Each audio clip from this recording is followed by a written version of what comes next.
to leave the EU.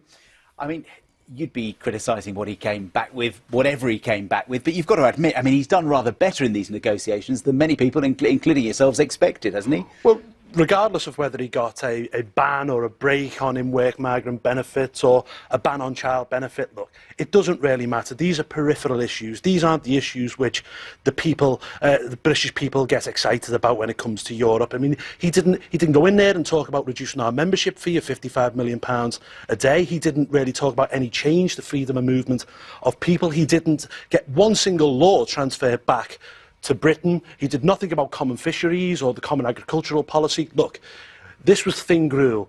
It was a very narrow renegotiation, and he didn't even get what he wanted there. I'm sorry, it just isn't good enough, and I'm pretty confident now that the Leave side will gain momentum. But he's going to have it written into EU treaties that Britain is not going to have to be forced into any political integration, that we are exempt from closer political union. You've said that's inevitable, that we're going to be dragged in. That takes some wind out of your sails, doesn't it? Well, let me tell you this, and this is something which wasn't spoken about last night. The European Parliament will have the ability, after the referendum, if we vote to remain, to rip up this renegotiation or indeed alter it. So what people will be voting on... They wouldn't do that, would they? Well, hang on. I sit in the European Parliament, and I'm telling you now that the European Parliament is no friend of Britain. When I stand up and give speeches, for example, sometimes I have other MEPs shouting, "Leave, go." They're no friends of Britain. They may well rip this renegotiation up after a referendum. So people will be voting blind, possibly on June the 23rd. But if they know, those MEPs, that all the leaders, the prime ministers and presidents from all those countries have unanimously agreed to this deal, it's highly unlikely that the European Parliament would rip it up. Well, we just don't know. I mean, that's hypothetical, isn't it? But equally at the same time, I'm not going to talk about us remaining in the European Union. I believe that we will leave, because if we leave, we'll be able to control our borders once again and have the ability to say who we want and who we don't want to come and work in this country. We'll be able to save that £55 million every single day. And let's not forget,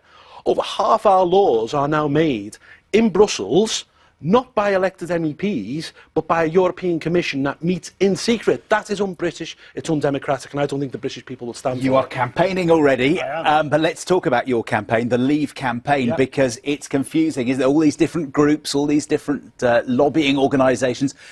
You've got to get your act together now. It could be just a few months away. I mean, who's going to lead it? Who's going to be in it? What's it going to be called? I mean, you've got a lot of work to do. Well, of course, I mean, there's been problems in the past. No one can deny that. It's now time for us to put our differences aside, do away with personalities, because you know what? The future of this country is worth more than that. And there's an organisation out there called Grassroots Out. Go held a massive rally last night in the QE2 Centre in Westminster. I think you showed it earlier. That, I hope, will be the umbrella group that everyone can get behind, and then we'll go on and win this referendum.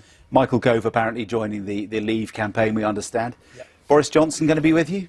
Boris seems to flirt a lot and make nice noises. I think, in the end, if Boris does join, it will be a great benefit for us in this campaign. Come on, Boris, you know, put your country before your career, get off the fence and come and join the Leave campaign. You're smiling there about a referendum maybe in June, but you're going to lose a bit of money in this, aren't you? Just explain. Well, I have a bet on with Nigel Farage at the moment. I predicted that it would be next March. He predicted it would be this June. Unfortunately, I think he's going to win, and it's going to cost me a bit of money. Oh, Paul Nuttall, thank you very much indeed. You didn't frankly have the balls to put country before party.